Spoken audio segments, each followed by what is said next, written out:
up guys, EJ here, back with another video, and today it's going to be my Blu-ray DVD update for August 10th, 2020. So yeah, taking a little break from the DVD collection videos. If you've been watching those, thank you.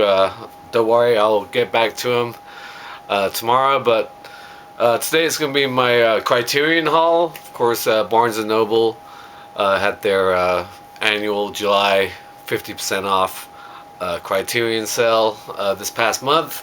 Unfortunately, I was hoping to get more Criterions, but every time I checked online, they seem to have quite a few things out of stock that I wanted.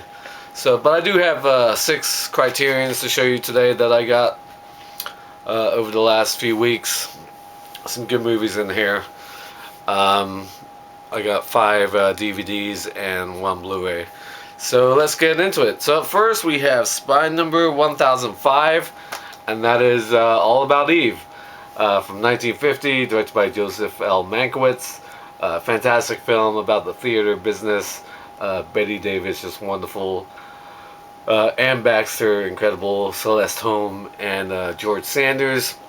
This was a film I watched during my 24-hour movie marathon I did last month.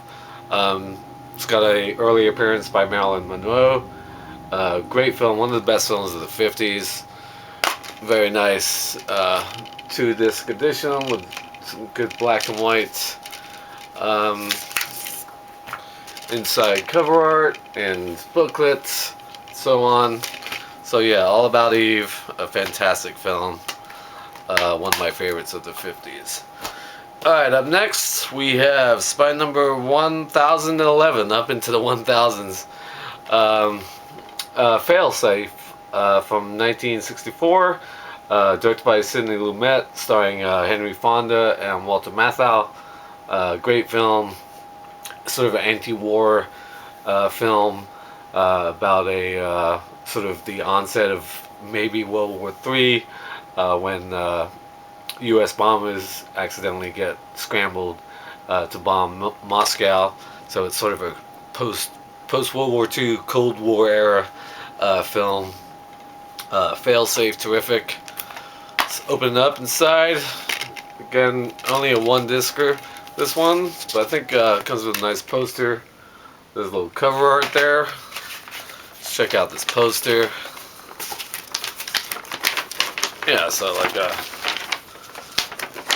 big old poster there for Failsafe. Stuff about the transfer, special thanks, acknowledgement, production credits, and then on the back, yeah, sort of a little essay. Very Little Left of the World by Bilgi Abiri. So that is Failsafe from 1964. If you're a fan of Sidney Lumet, one of his more underrated films. So that is Failsafe. Alright guys, moving on. Up next we have Spy number 1027, and that is The Great Escape from 1963, directed by John Sturges. One of my all-time favorite World War II films, the ultimate prison escape movie. A fantastic all-star cast led by Steve McQueen, James Garner, Richard Amber, James Coburn, Charles Bronson, Donald Pleasance. Everything about this film I just love. Whenever it's on TV, I always find myself watching it. Steve McQueen is Captain Hiltz, aka the Cooler King, one of my favorite movie characters of all time, and his ride on the bike trying to escape the Germans at the end of the film, trying to jump over the fences. It's just amazing, like some of my favorite moments in film history.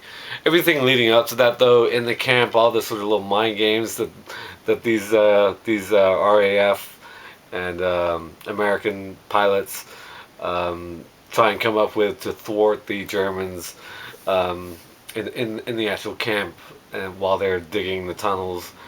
Tom, Dick, and Harry. Everything about this film I just absolutely love. The performances are all great.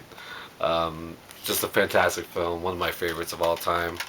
Let's check it up, open it, see what it looks like inside. Another 2-discer here with a cool looking booklet. Seems to be the layout of the camp.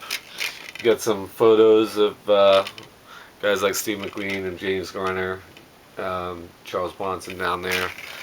So yeah, the booklet, I don't know if you can see, it's sort of a layout of the camp right here, which is kind of cool on this part of it.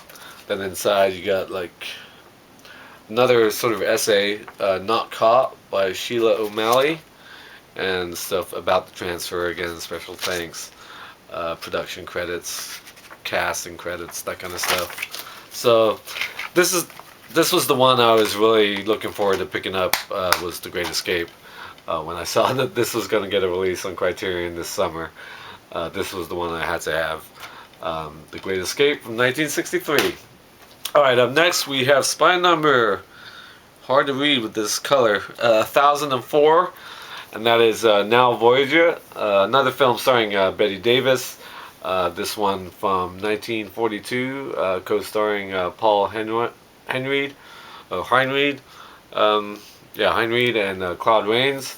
A really great film about a woman who's sort of under the thumb of her overbearing mother, goes on a South American cruise, falls in love, that kind of stuff.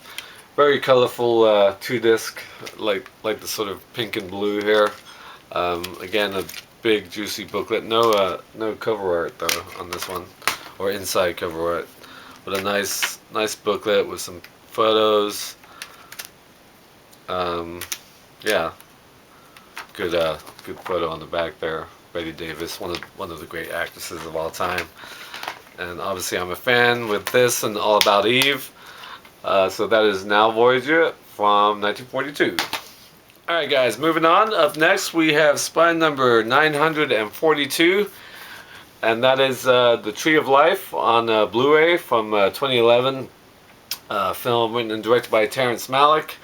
Yeah, great film starring Brad Pitt, Jessica Chastain, and Sean Penn.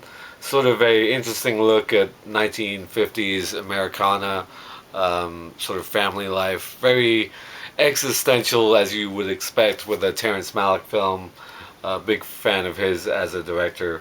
I've got a number of his films on Criterion as well, like The Thin Red Line, The New World, some of his early stuff like Days in Heaven. But yeah, so Terrence Malick, one of my favorites. Very good film. Big fan of Brad Pitt, obviously. Good performance by him. Jessica Chastain, wonderful actress. Let's open it up and see what it looks like inside. So this is like a little slipcase. Comes off. Got some baby feet there. And sort of a shadowy figure behind the curtain, maybe. Interesting inside cover art with two discs right there, and a big thick booklet. Again, see, it's upside down here. Yeah, there we go. Again, nice pictures, lots of interesting arty shots. There's a good picture of Brad Pitt right there in the middle. Yeah, again, more essays, stuff about the cast. There are the two boys. You know, there's Jessica Chastain. So that is The Tree of Life. Yeah, fantastic film. Not for all tastes, I would say. Tough film to really watch more than once or twice, if you're so inclined. It's not really a crowd pleaser, The Tree of Life, but it's a good film, very good film. If I can get it back in, we can continue. Oh dear. Alright, let's just take care of that later. Alright, last and definitely not least, we have spine number 1037, and that is the original War of the Worlds from 1953, based on the book by H.G. Wells, starring I think John Barry and Anne Robinson. Gene Barry, sorry, yeah. John Barry is the composer. Yeah, but I love the original War of the Worlds. It's one of my favorite sci-fi films from the 50s. I'm also a big fan of Steven Spielberg's remake with Tom Cruise and Dakota Fanning that he did. But yeah, this one from 1953, just classic. Very nice, colorful artwork on the front. Of course, the flying saucer machines with the rays, the antenna rays, zapping people, turning them into dust and stuff. Or the well is one of the great classic alien invasion type sci-fi films, especially from the 50s. I love a lot of sci-fi films from this era. So yeah, really cool. One disc. Yeah, there's like the guy getting zapped. Basically, that's the ray coming at him. And then these three guys get zapped early on in the film with the booklet here. So yeah, very cool. And then you can see like the full effect. Again, very nice.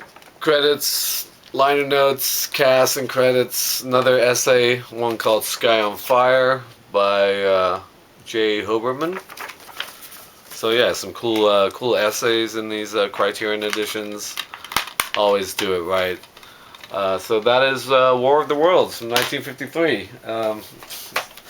Still gonna put this back together to show them at the end. I should have thought about that. Just need to get this booklet back in. There we go. So put that back in order. So those are the 6 Criterion collection pickups I got from the Barnes & Noble. 50% off sale. I was hoping to get more, like I said, but like yeah, they didn't have stuff in stock, and it was frustrating because there were a number of films I wanted to pick up. But anyway, thank you for watching, as always, and until next time, I'll see ya. Bond. James Bond.